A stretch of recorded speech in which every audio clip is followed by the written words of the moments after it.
January 21st, 1929.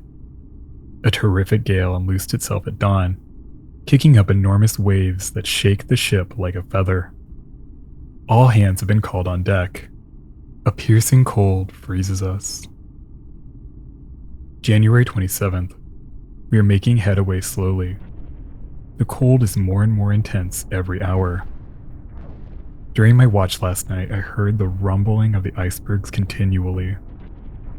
When a piece falls off them into the sea, a loud report is heard like gunfire. February 9th. All work has stopped on board. Everywhere the icebergs converge upon us. February 14th. Since several days ago, we are drifting to the west, surrounded by enormous bergs. February 21st. We have abandoned ship. February 22nd. We saw from the distance how the ship was crushed between two icebergs. Awestruck, we saw her lifted up into the air, and then, slowly, reduced to splinters.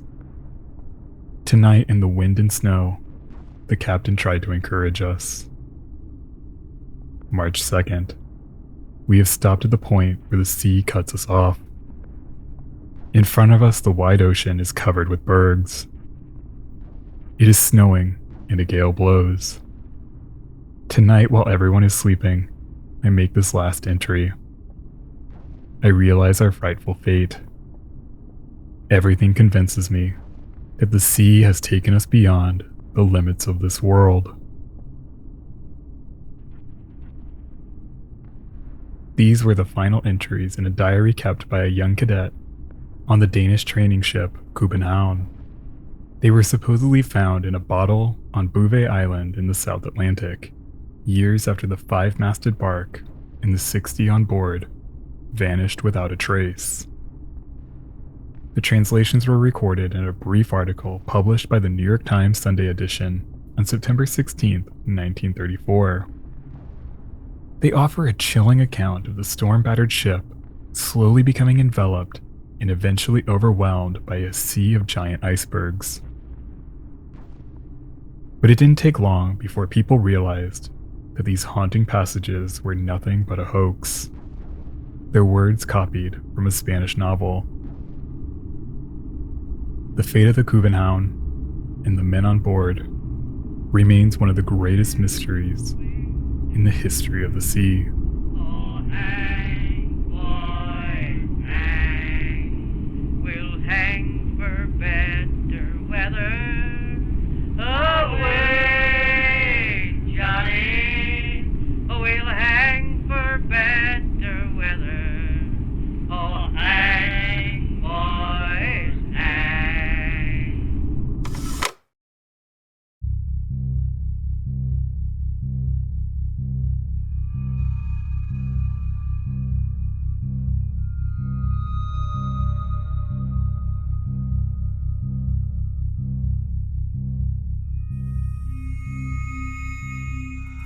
By 1913, the Danish East Asiatic Company was hitting its stride.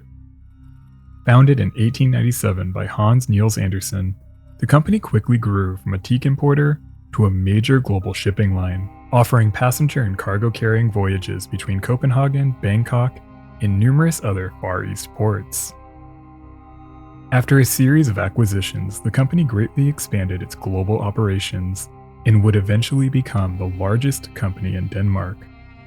Hans Niels Andersen was incredibly ambitious.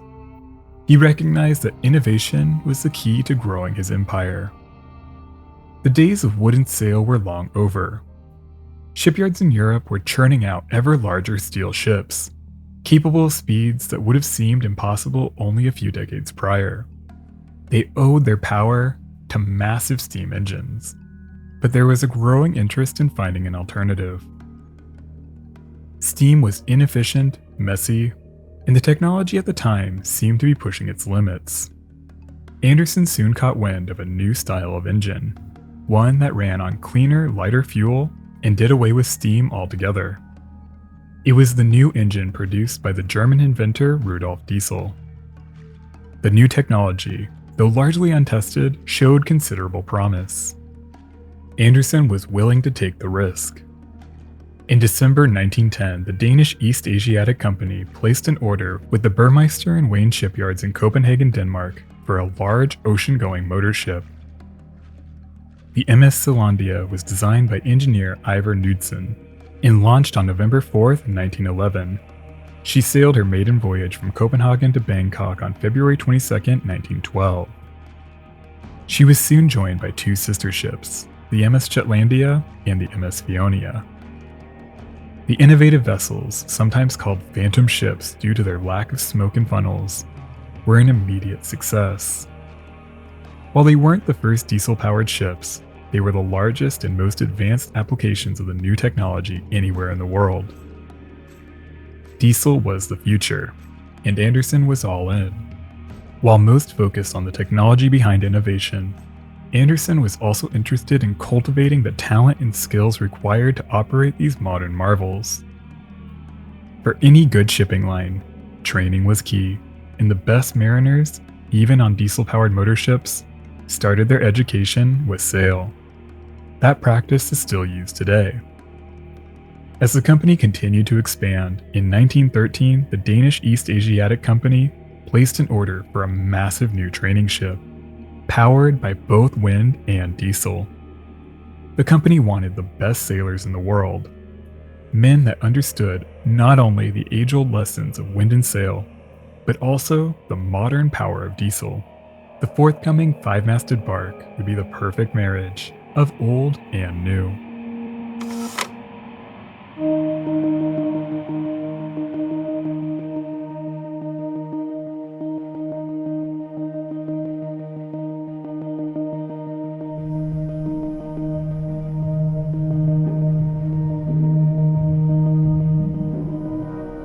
The Danish East Asiatic Company's new training ship would be built by the Ramage and Ferguson shipyards in Leith, Scotland. Her original hull was laid down in 1913, but when war broke out in Europe the following year, the still unfinished hull was seized by the British Admiralty and converted into a fuel oil tanker for the war effort. The project resumed and a new hull was laid down not long after the war finally ended in 1918. Construction was supervised by Baron Niels Juel Brackdorf, who was slated to become her first captain. Labeled Yard Number 242, the new steel hull taking shape was truly massive for a sailing vessel. She measured 430 feet or 131 meters in length, with a beam of 49 feet or 15 meters, and came in at 3,965 gross registered tons. Her 5 towering masts stood 197 feet or 60 meters over the keel and sported 56,000 square feet of sail area. Her sails alone weighed over 8 tons. She sported nearly 5 miles of standing rigging and 23 miles of running rigging, despite having a relatively simple spar and sail plan. All of this was supplemented by an auxiliary 4-cylinder diesel engine designed and built by Burmeister and Wain in Copenhagen. She was equipped with a huge propeller fitted with reversible blades, allowing greater maneuverability. On its own, without the aid of sail, her engine could achieve a speed of 6 knots. With her full capacity of 204 tons of fuel oil, she could travel for 75 days without wind. From top to bottom, aside from her sails, the new ship was thoroughly modern. Ballast tanks that could hold up to 1,245 tons of water gave her excellent stability. She could carry 5,200 tons of cargo. Before the project began, a previous training vessel, the George Stage, was cut in two when another ship slammed into her while at anchor in heavy fog on June 25, 1905. Sailing ships like the George Stage usually lacked watertight subdivisions in their holds. Because of this, the small ship sank quickly, claiming the lives of 22 sailors. The ship was eventually raised, refitted, and returned to service. Incredibly, she still exists today. The tragic accident had a lasting impact on Hans Niel Andersen and the company. To prevent another tragedy, careful attention was given to subdividing the hull of the new training ship. These watertight bulkheads were designed to prevent, or at the very least slow the rate of flooding in an emergency. giving those on board as much time as possible to escape. She was equipped with a modern wireless transmitter, and Bolander engines powered numerous pumps and provided electricity and heating. By March 24, 1921, the new ship was finally complete. After a thorough inspection, Lloyd's of London gave her a Class 100 A1 rating, their highest certification at the time. She was meticulously designed and constructed from the highest grade materials by some of the best shipbuilders in the world. The fine new ship would be named after her home port, the capital of Denmark, København.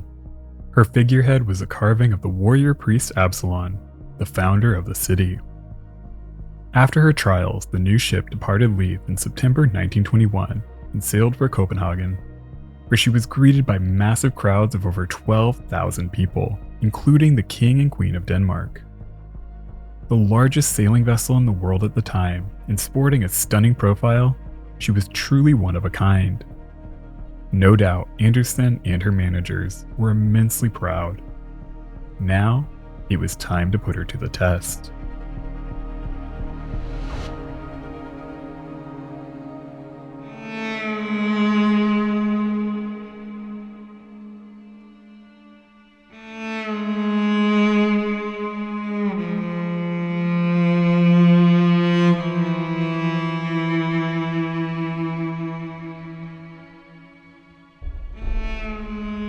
The København's first voyage was an ambitious one.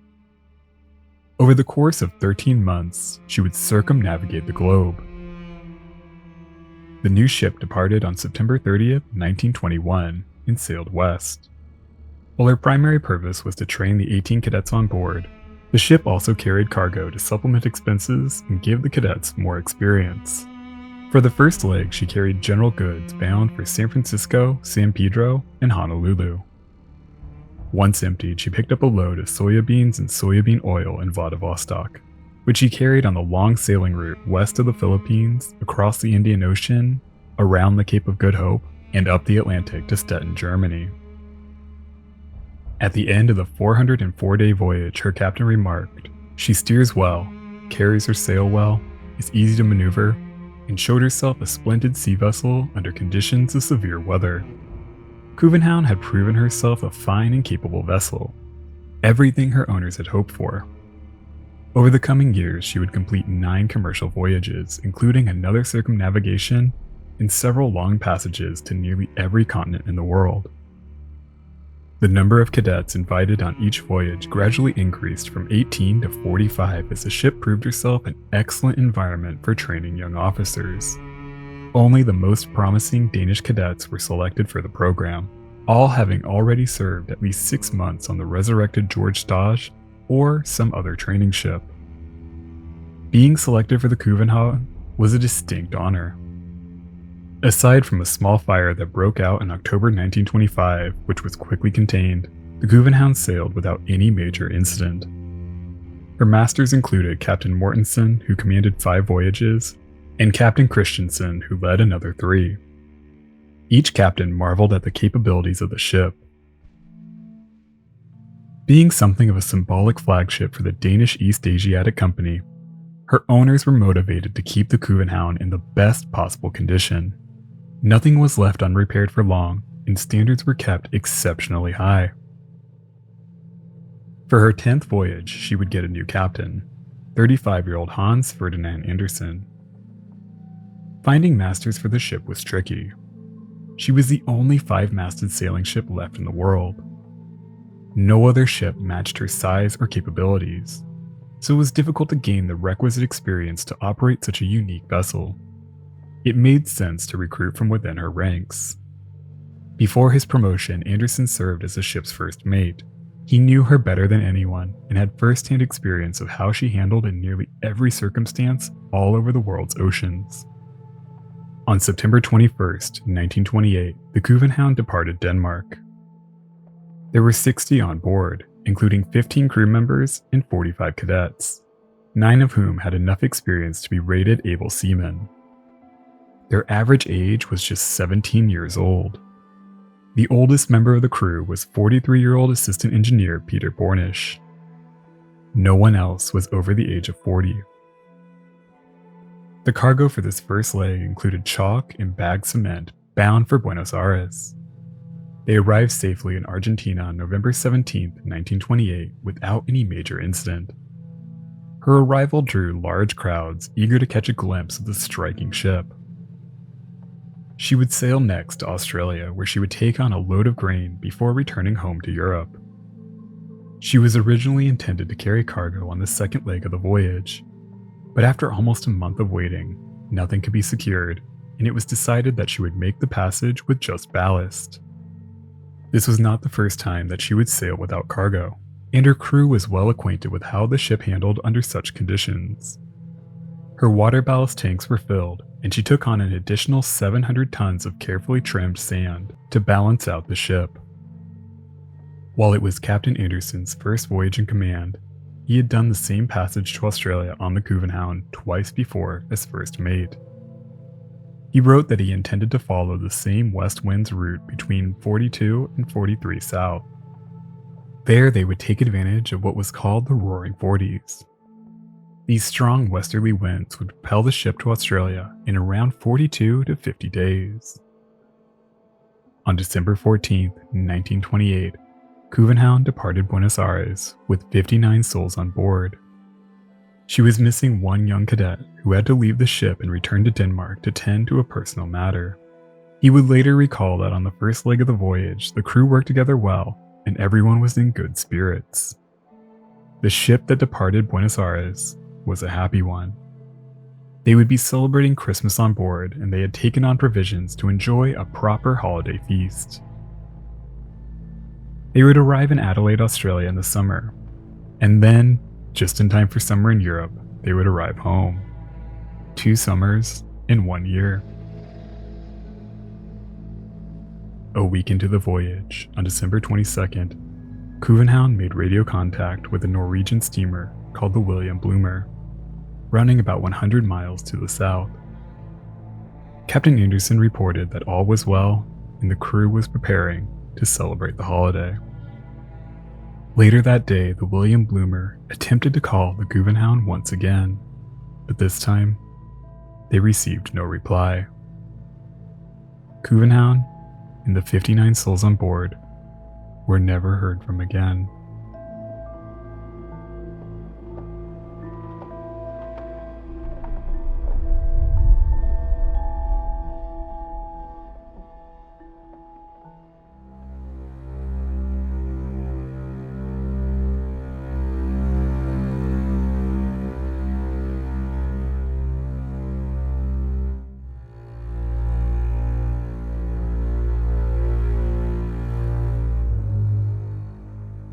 On January 21st, 1929, a missionary on Tristan da Cunha, a tiny island in the middle of the South Atlantic, witnessed something strange. A massive sailing ship aimlessly drifting past the island. The account claims that the phantom ship had 5 masts, though her fore and mainmast were broken. The ship was black with a white strip painted around her hull. She had only a single jib raised, and her stern was strangely low in the water. The crew was nowhere to be seen. All of this was seen through a spyglass around 3.5 miles away. The sea at the time was too rough for anyone on the island to paddle their rudimentary surfboats out to the ship. She simply drifted past and vanished in the most remote corner of the islands, an area filled with dangerous reefs. Once she faded from view, she was never seen again. No wreck was ever found, but some debris washed ashore, though nothing that could definitively identify what ship it came from. When the København failed to arrive in Australia on schedule, no one thought much of it. She was, after all, at the mercy of the winds. Coming in a few days behind schedule was nothing to worry about. Still, no one had heard from the ship after her brief exchange with the William Bloomer on December 22nd. While it was entirely possible that something went wrong with her wireless, the life-saving equipment on board had never had any issues in the past. As days turned to weeks, and eventually months, it became clear that the København was missing. Finally, on March 21st, 1929, the East Asiatic Company began organizing a search. A number of ships were sent along her planned route. They sailed to remote, uninhabited islands south of where she must have sailed, since that was likely where the ship would have drifted. The British Royal Navy also assisted in the search, but nothing was found. When reports of what was seen on Tristan da Cunha surfaced, the British steamer Villiers was sent to the island to search for any trace of the missing ship. But again, nothing was found. While the missionary who wrote the report was sure that it was the København that they saw that day, officials of the East Asiatic Company were skeptical. It soon came out that while no five-masted ship had ever been to the island, the Finnish four-masted barque, W.P.A, had. In fact, she sailed by the island on the 21st of January, 1929. The chances that two large sailing ships would pass by the tiny remote island on the exact same day seem fairly unlikely. While the W.P.A was well clear of the reefs, had no damage to her masts, and was sailing with her full crew, it seems that the witness mistook her for the København. Ultimately, the search for København failed to find any trace of the missing ship or the 59 souls on board. As the weeks turned to months, and the months turned to years, it was gradually accepted that the ship was lost. She was officially announced as missing by Lloyd's of London on January 1st, 1930.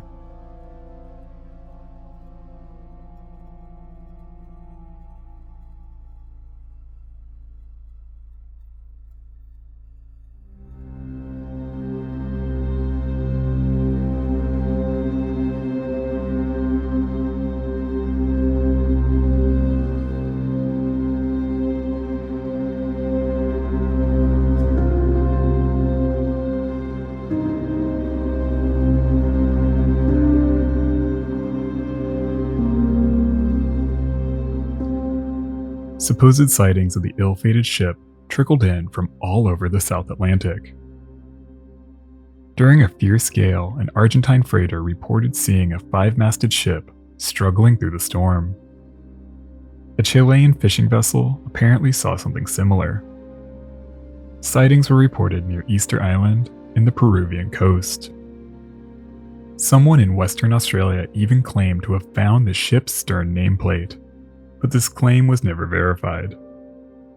While tantalizing, none of these supposed sightings were ever definitively tied to the missing ship. For a short time, the mysterious disappearance was a global story. No doubt, it activated the imagination. A huge, old-fashioned ship vanished without a trace. A perfect ghost story for a dark, cold night at sea. Back in Denmark, a court of inquiry was launched to investigate the disappearance. But with no witnesses and no wreck, they didn't have much to go on. All documentation of the ship and testimony from those who sailed on her during her previous voyages reported a sound and reliable vessel, likely more capable than most other ships sailing at the time. It was a baffling mystery, and the inquiry failed to come up with any answers. Gradually, the families of those on board accepted that their loved ones were gone, and the story began to fade from memory.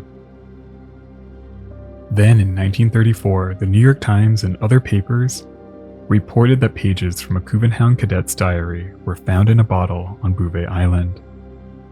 The passages dramatically told of the ship sailing into an ice field and eventually sinking. It was another fanciful tale that proved false. The haunting passages were lifted from a Spanish novel. The last supposed trace of the København was apparently found on the desolate desert coast of southwest Africa. Nicknamed the Skeleton Coast for its abundance of shipwrecks, the coast of Namibia is one of the most hostile environments in the world. In 1935, the remains of a lifeboat and scattered bones were discovered half buried in the sand. Some claim that the remains still bore uniforms with the name København. But of course, none of these remains were kept or apparently ever even photographed. It was just another sensational tale that was never independently verified. The fate of the København remains a total mystery to this day. The most widely accepted theory is that she struck an iceberg somewhere along her route. It was extremely common for ice from Antarctica to drift north into the shipping lanes København would have followed, and several ships in the area did report seeing ice. It's possible that she hit an iceberg and sank before she got off an SOS. Or maybe the accident happened in an area so remote that no one heard her calls for help. If the crew did manage to launch a lifeboat, they had no hope of ever being found in the open South Atlantic.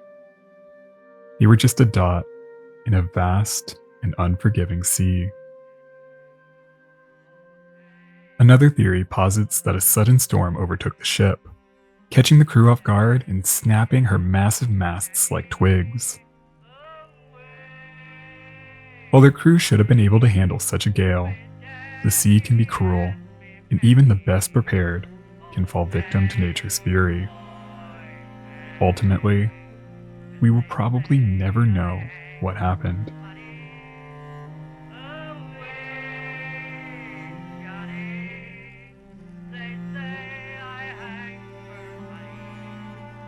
For all of the lists, creepypastas, and clickbait looking to capitalize on a spooky tale, the tragedy of the København tends to get overshadowed.